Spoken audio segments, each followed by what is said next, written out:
Good morning, beautiful people. It is great to be with you all today. I hope that you're all doing well. Let's read our text together this morning. Luke chapter 22, verses 31 through 34. If you'll read it with me, please. Simon, Simon, behold, Satan demanded to have you, that he might sift you like wheat. But I have prayed for you that your faith may not fail. And when you have turned again, strengthen your brothers. Peter said to him, Lord, I am ready to go with you both to prison and to death. Jesus said, I tell you, Peter, the rooster will not crow this day until you deny me 3 times that you know me.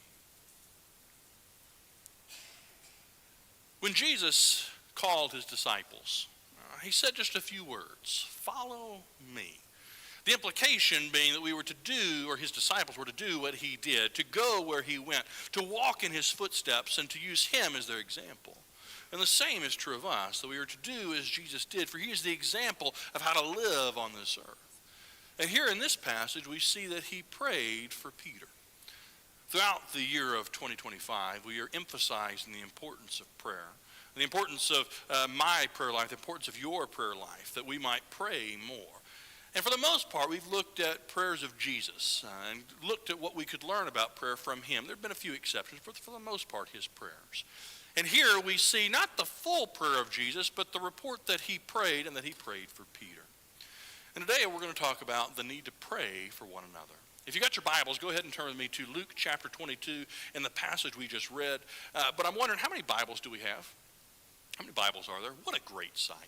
Luke chapter 22, and we're going to be in verses 31 through 34, though for the most part we'll be in verses 31 and 32.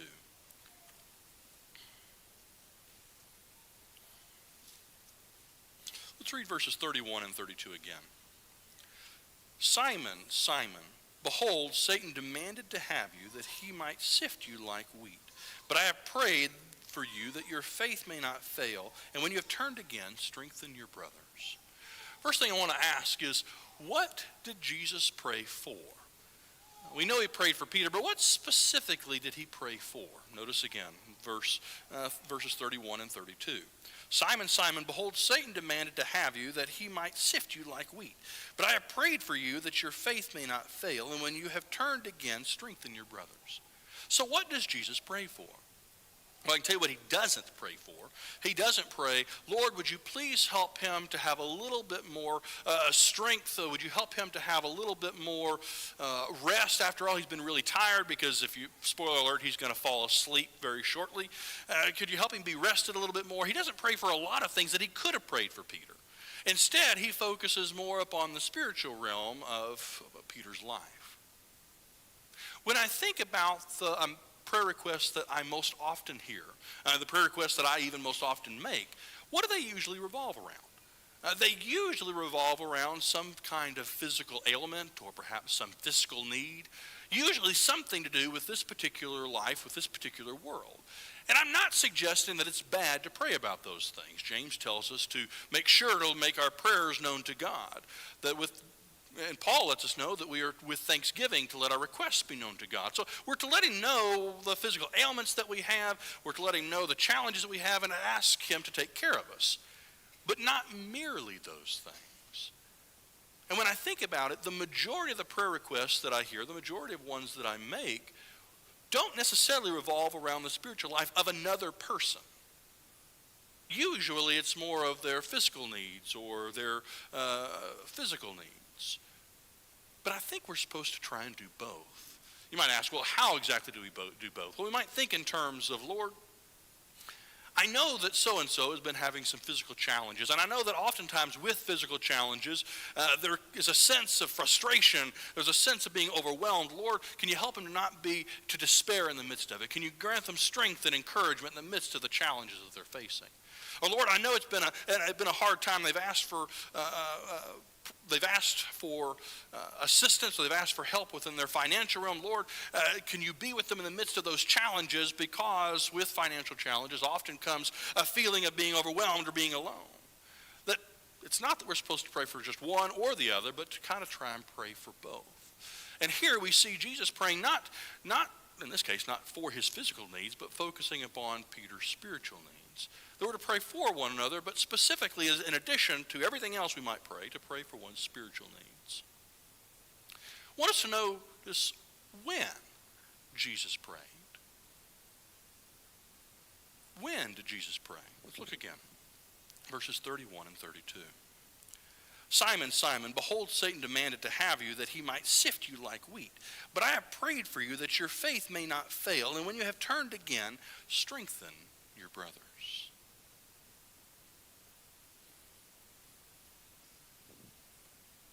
Did Peter know that he was going to be tempted before this moment? Did he know that he was going to be attacked by Satan? No. Otherwise, Jesus wouldn't have had to tell him. Did he know the challenge that he was going to face? No. So when does Jesus pray for him? He prays before Peter is even aware of the challenge that's going to come. It's no secret that we're in the midst of a spiritual war, which means it's not a matter of if we will be attacked by Satan, but rather when we will be attacked by Satan. And if it's not now, then just wait a minute, it'll be pretty soon. Jesus sets the example of praying before Peter faces a challenge. I have a problem. I like board games. Correction, I love board games. And there's nothing inherently wrong with that. That's not really the problem. The problem is I love to win board games. And I am one of the annoying players who I want to win and find the best and fastest way to win at all costs, which means the first thing I do is you get out the instruction manual, not to learn how to play the game, but to find the loopholes.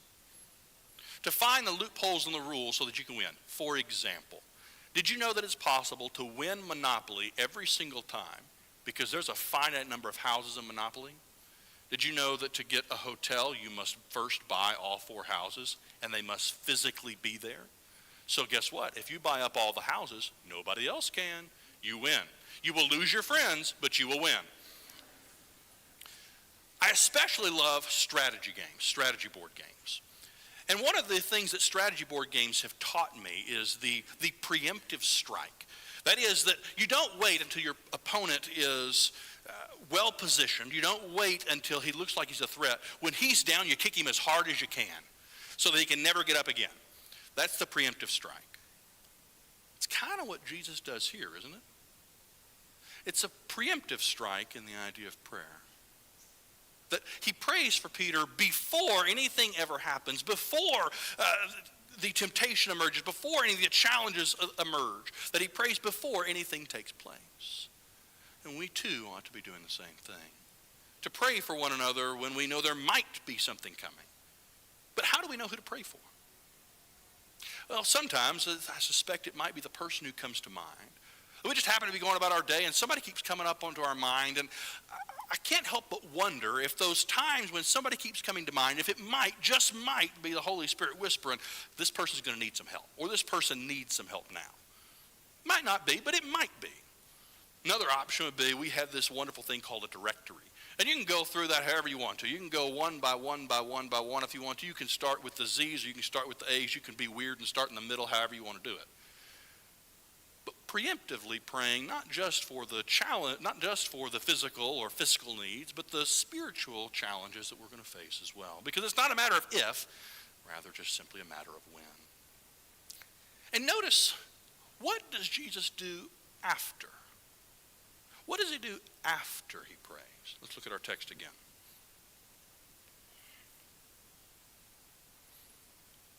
Simon, Simon, behold, Satan demanded to have you that he might sift you like wheat. But I have prayed for you that your faith may not fail. And when you have turned again, strengthen your brothers.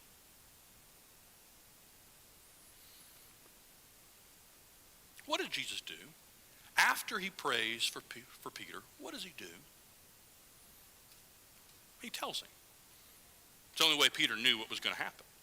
And I wonder, what went through Peter's mind? How did he feel whenever Jesus lets him know, in just a short time, you're going to face this challenge, but don't worry, I prayed for you. I wonder how he felt. And I suspect there were 2 feelings. The first being a little red flag, a little uh-oh kind of moment of, hey, guess what's coming up? But I wonder if especially in the midst of it, or maybe after the fact, there was some level of comfort because he knew that Jesus had prayed for him. There's something about knowing that somebody else is praying for you in the midst of the challenges of life that is comforting. That not only are we to pray for one another, but Jesus sets the example of letting somebody else know that you have prayed for them. Now, that raises a question. We are taught by Jesus to not allow others to see our acts of righteousness, that we're to go to our prayer closet, right? But Jesus sets the example here of letting it be known and not doing it in secret. What's the difference? One is if our motivation is I want people to think that I am somehow just a little bit more righteous, well, that would be a bad motivation. If, however, my motivation is I want to encourage another person by letting them know I've been praying for them, then that would be a good motivation. That's not all about me, but rather about the other person. That's the difference. Yes, there are times to pray in our prayer closet and keep those sacred, holy moments to ourselves. But there's also a time to let others know through encouragement that I prayed for you so that you might continue this walk along. But how do we let people know? How are we supposed to tell other people, communicate to other people that we have prayed for them? Well, one, you can use your voice and let them know just by walking up to them. That's not my preferred method, but it does work. The upside of it is you get the look in their eye and you get the physical interaction that comes with person-to-person interaction. Another is you can send a text message, and every so often I'll get a text message for somebody, hey, I just prayed for you. It doesn't have to be specific. It doesn't have to be, hey, I prayed for, and then list all these things. I mean, I don't want to know how many things are wrong with me. I don't know about you. But just a simple little short, hey, I prayed for you. There's something about getting that text during the week. It can be very beneficial. My favorite method is cards, because there's something beneficial, something powerful about something tangible. Because you can hold it in your hands, you can put it on your refrigerator, you can put it in your book. You can throw it away, but please don't let me see that. Instead, because it's tangible, as you go through the week, as you go through those challenges, there's something to look back on, and there's something about that tangible idea that it's not so nebulous.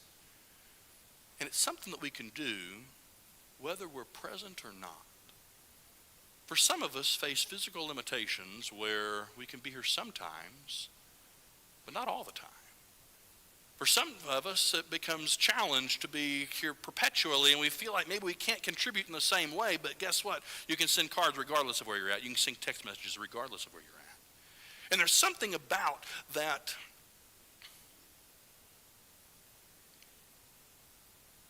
recognition that someone has taken a moment of time to take your needs before the Lord that is encouraging in the midst of the challenges of life.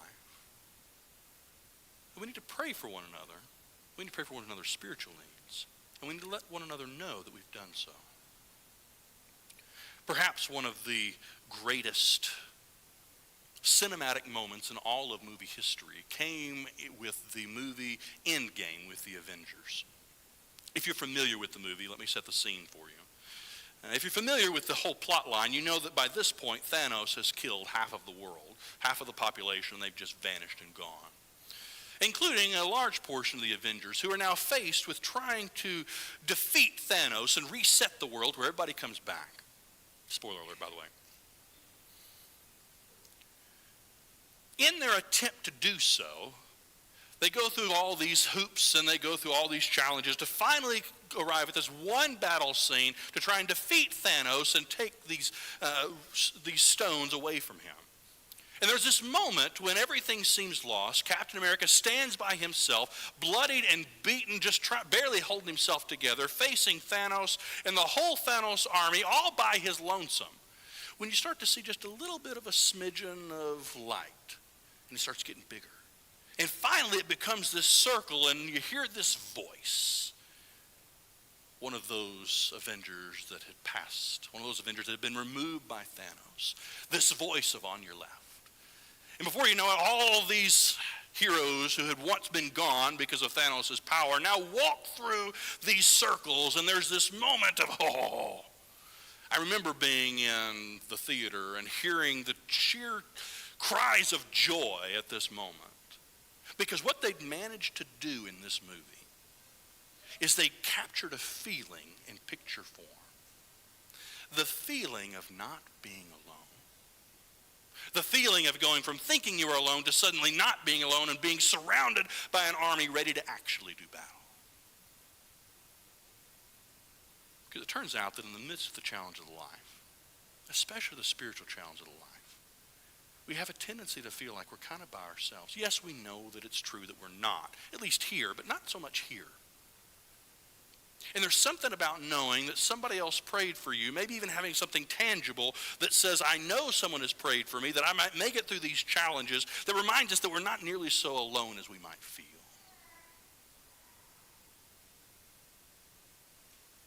I want to encourage us not only to pray more, but to pray more for one another, and then to let one another know what we have done, so that together we might make it through this life and face the difficulties, especially the spiritual difficulties, together. Perhaps you're here today and you want to begin a relationship with the one who loves you most. Or perhaps you're here and need the prayers of the church. If there's any way we can assist you, won't you come as together we stand and sing.